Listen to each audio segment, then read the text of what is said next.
this planet knows how to fall asleep on a toilet, I can do it really well. No, I'm kind of thinking now I need to invent a mattress or something. It's just got a hole right there at the crotch area where, like, when I got to pee, I just flip over. Is that efficient or is that lazy? Which is it, efficient or lazy? Well, okay, have you ever had dreams in the middle of the night where you got to pee really bad and you have a dream that you're going to the bathroom and then you got to, like, stop yourself because you realize I'm fixing to piss myself? I have caught myself in that predicament. Yeah, we'll just roll over and let it happen. Man, quit spitballing this out loud. Dude, you may be onto $1 million idea, man. I get them all the time. I'm an idiot savant when it comes to this stuff. So anyways, yeah, I got to go pee. So we are going to take a break. When we come back on the other That's side. That's what all that was about? Be a dick to somebody else. It's color commentary you got going on. Be a dick to somebody else. No, I really do have to go pee. When we come back, and oh man, doggone it. When we opened up that AOC thing, the title of that was AOC tries to cut off Dan Crenshaw's dick. I screwed that one up because that was a really good title. God, somebody play a banjo for me right now. Anyhow, when we get back on the other side, we are going to let you know what the trend is this year at Coachella in Indio, California. Listen to some cool music. We'll be back in a few.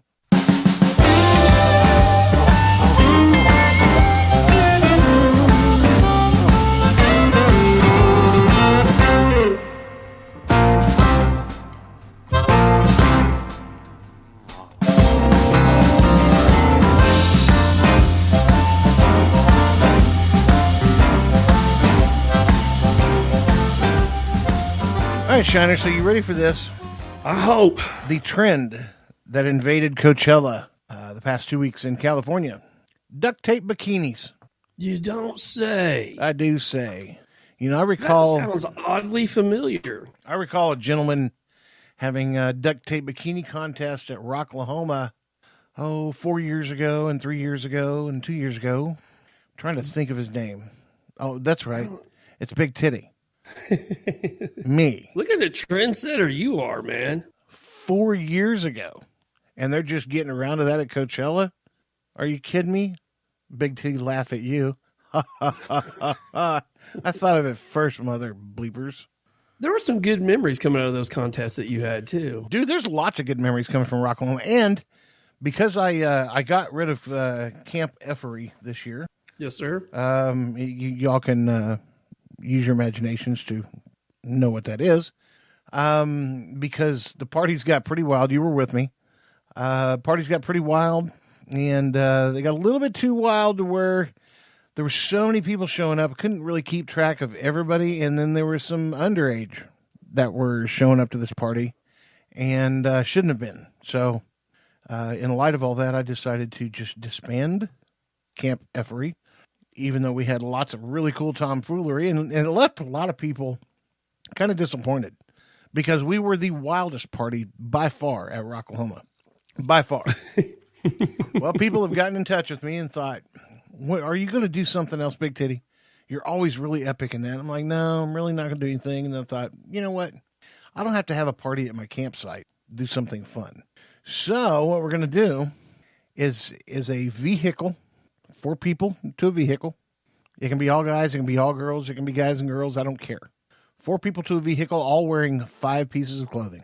This happens on Wednesday when you can actually drive around the campground. We're going to have a poker run in vehicles. $10 per vehicle to enter. You with me so far? Oh, yeah. I'm liking this.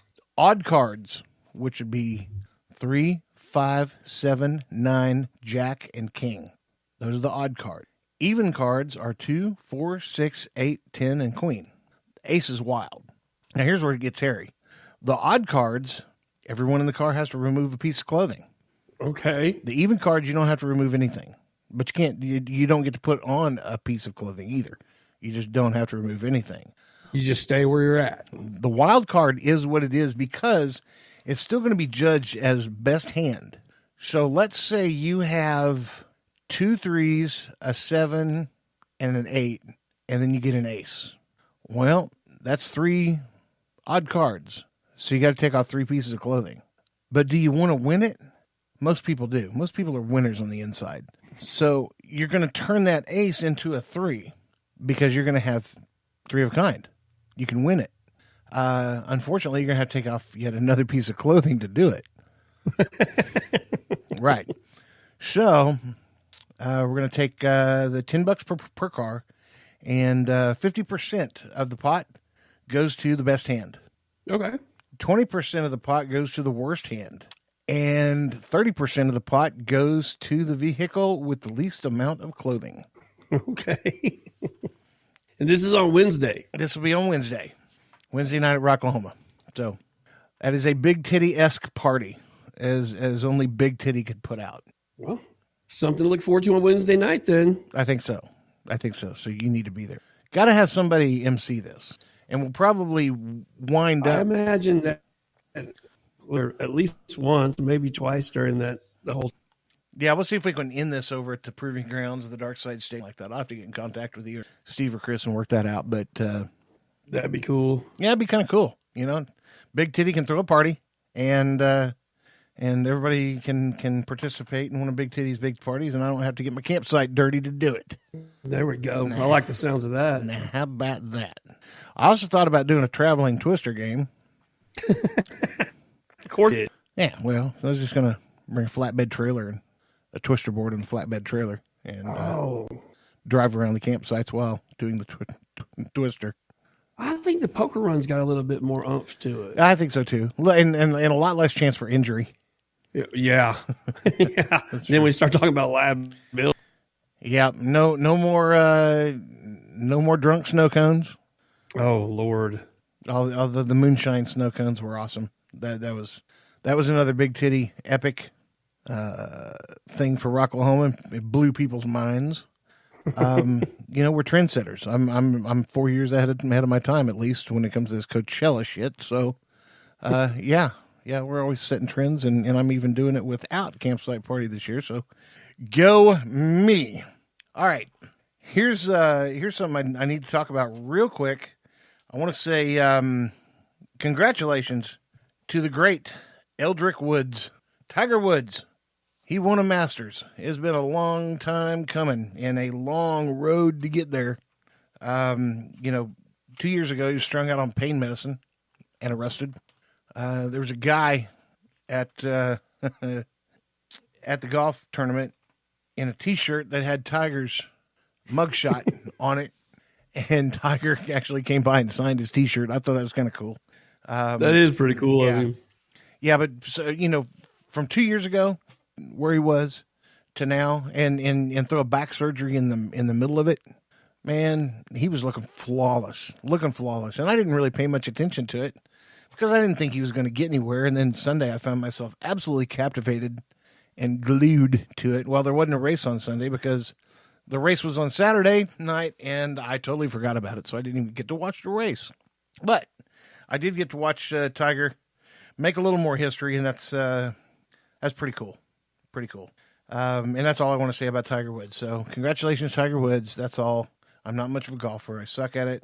I'm just going to talk about it just because, well, it's in the topic of shit this week. There you go. One thing has been on my mind lately. You know how you and I like having our domes tuned up? Yes, I do. Like a good barber cut. Mm-hmm. As odd as the guy is, and as weird as he is, who in the F is Jeong Il's barber? Because he knocks it out of the damn park. Have you seen him with a bad hair day? It looks like. It's like it's molded. It always looks exactly the same. It is on freaking point. If nothing I can say about that fat son of a bitch, his dome is on point every day. I don't know who your barber is, sir, but I'm actually holding up a drink right now. I'm going to toast to you. Toast to you, sir. Yeah, because that's one hell of a haircut. Did you just get a picture of Kim Jong-un or something? No, actually, it was what it was as I was looking at news stories to talk about, I just saw a picture of him on there. I don't even know what the title of the thing was, but I saw it and I was like, God dang, his hair's on point. Like just like Shiner, man, because you and I like that fade, you know, that zero fade, and he gets that zero fade. Now you and I don't punk the hair up like he does, straight up in there, you know. No, I think he's no. you know, my name's not the situation, so I'm not a big. Although, you know, his barber does a great job too. Not gonna lie, but you know, I'm not a big saucepan haircut guy. I don't need my hair to look like a upside down saucepan. But I do like the fade, the zero fade. And somebody I know used to have a barber shop called the Chop Shop. Yes, I did. And yes, I did. Do you miss it? You know, I mean, when I need a haircut, I do. Well, yeah, but I mean, do you? Yeah, that vibe down there was cool, man. I mean, that was a cool shop because it was like old school. It was a throwback to the old school barber shop that like your dad used to take you into, and you know, had those. Remember those? You climb up in the chair and they had those booster seats. Yeah, you know, and you could flip them over. Yeah, depending on how little the kid was. I still have one of those in my shed. But, yeah, I mean, it was just it had a real retro vibe, and it was just kind of the spot, man. A lot of times you just have people in there hanging out, you know, shooting the shit with each other, maybe having a cold beer or something. I do miss that aspect of it. It had a pretty cool social vibe to it. So, yeah, I miss those days sometimes. That's one thing I remember about the barber. When I was growing up, my grandpa would go get his haircut every other week at the barber. And when we get there, he had one of the, even though this was back in the 70s, he had one of the old Coke vending machines that had like the real skinny door, on the side, and it served an 8-ounce Coke, and I think they were a quarter. You put in a quarter and pull that bottle out, and you could only drink it there. God save you if you try to take that bottle out the door. God save you. He would turn a comb into a boomerang and plant it in your neck, not on your neck or about your neck. He would plant it in your neck if you tried to walk out the door with that bottle. Yeah, because they were returnable bottles. You know? Oh, that's right. Yeah, they'd wash them same bottle. That bottle you drank Coke out of, you know, you could have been drinking a Coke that you know, LBJ might have had a Coke out of the same bottle. You know, you never know. Yeah. But that's odd to think about, isn't it? Yeah, you know, or somebody famous, you know, Elvis. Yeah, exactly. Elvis. I don't know why I defaulted to Elvis, but yeah, let's go with Elvis. Well, because he's all shook up. Makes me want one of those fried sandwiches I was making a couple of weeks ago. Ooh, man, speaking of that, I had peanut butter and banana pancakes the other day. Oh God, I love those. Oh Jesus, you know, screw you for introducing me to that. Screw you. Yeah, man. If you guys don't know what we're talking about, I don't know if we've mentioned this before, but take you a couple bananas. Make sure they're dark. You know. Almost rotten, but not quite. And mash them some bitches up with a fork, and then stick it in with your pancake batter. Oh. Dude, put you some peanut butter and syrup on that bad boy. It'll change your life.